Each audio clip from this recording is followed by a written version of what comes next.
it's Deborah Atkinson. Okay, today, this is for everybody.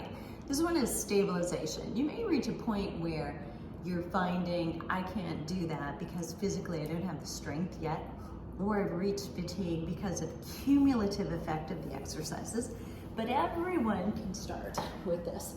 So underneath the small of your back, you're gonna wanna press down for now. And remember, I've quoted a couple different times that neutral, actually leaving a small curve under the small of your back, is actually a good idea, and it's more challenging when you can do that, but you've got to have a certain base of strength before you can go there. So what we're doing here is taking the arms and legs. You want to make sure you have room for your arms to go up, legs as well, just up and down. And so we're going to start and just hold things right here. So lower back down, so just get that down. Make sure you can talk or breathe or count to yourself if you're all alone. And all I'm going to do is take my arms and I'm going to lower them one by one, just one at a time. That in itself is a little bit of a mobility challenge, but is as long as you're breathing nice and easy, not holding your breath.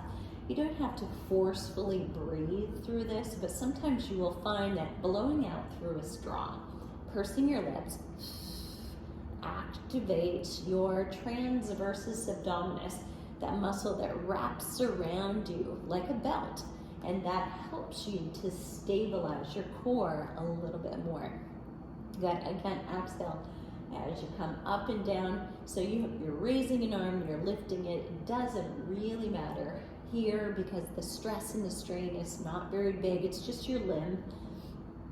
But you should notice that as that arm goes away, your lower back kind of wants to go with it. And so you are doing just a little micro resistance right here. Now, what I want you to do is to take both. So you're going to touch, and as you do both arms, there's a little bit more desire for that lower back to come up and then release it. But I want you to fight that and keep that lower back on the ground while you're doing this. So you're going to reach the fingertips down, raise the arms up, and again, reach and bring it up and down, and bring it up. And we'll just do about 2 more in here. And now you know about how difficult or easy that is. Now, legs, we've done this one in one we call the single leg march. So as you lift and you lower, it's easy.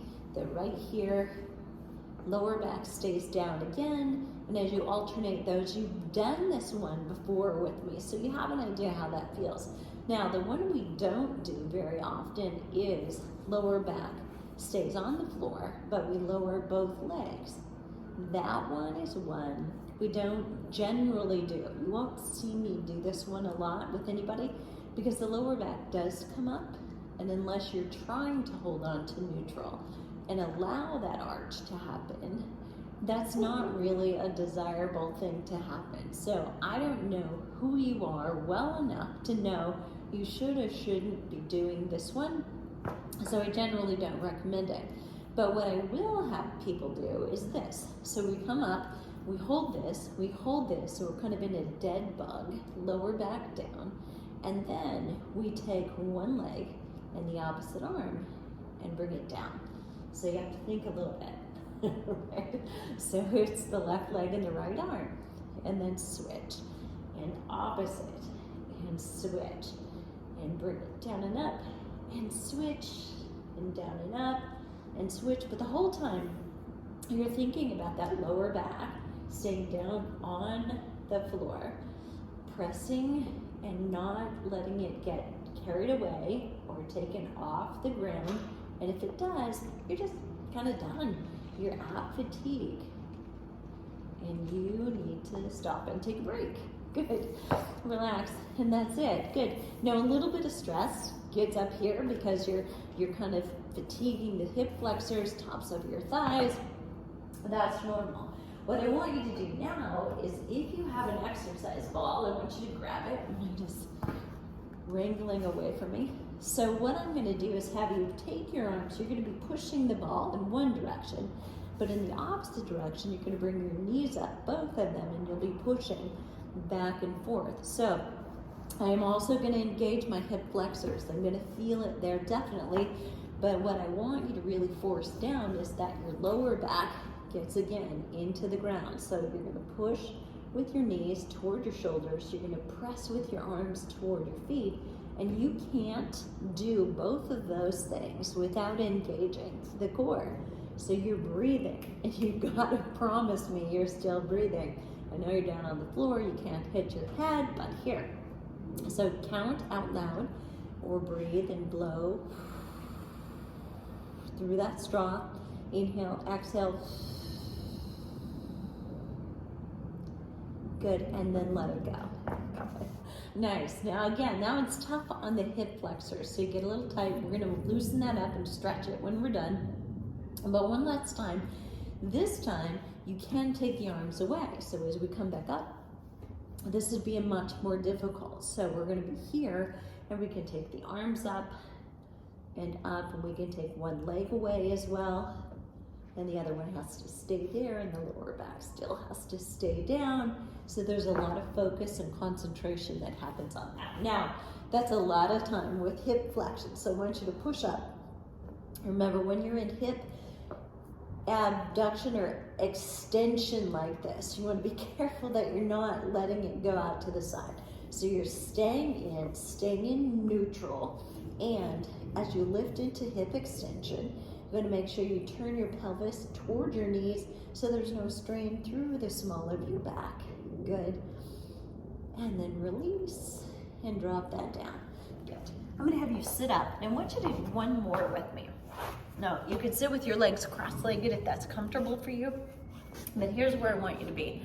Be in a position where you can take your hands, splay your fingers wide apart, put them so your thumb is on your ribs, and your little pinky, maybe your ring finger, is kind of right on your hip bones down here, and the rest is kind of soft tissue.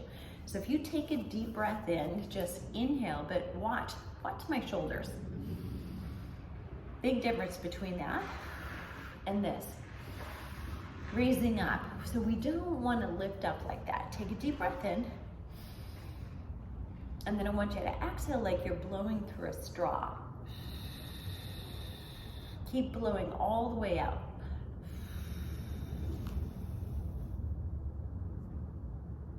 Till you're coughing. Good, you get the idea. But I wanted you to feel that definite, you're forcing your diaphragm to force that air out, you're closing it down and contracting. So you should have felt that when you take a deep breath, there's a little expansion. And then when you exhale, it's like deflating a balloon.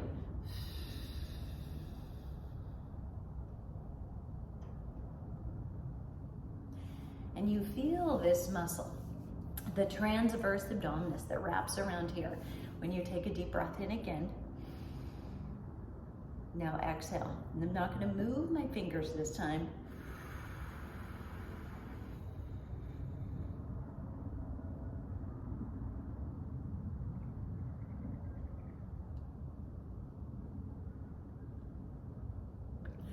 If you can take all that air out, you feel the transverses abdominis firing, and that muscle group right there really should be activated when we're doing any kind of forward flexion, rotation, lateral flexion, back extension, and it's working all day, every day. When we're sitting upright in a chair, when we're not slouching against the back of it, we're actually sitting or we're standing up, and we're keeping ourselves in good alignment. Right and left sides are neutral.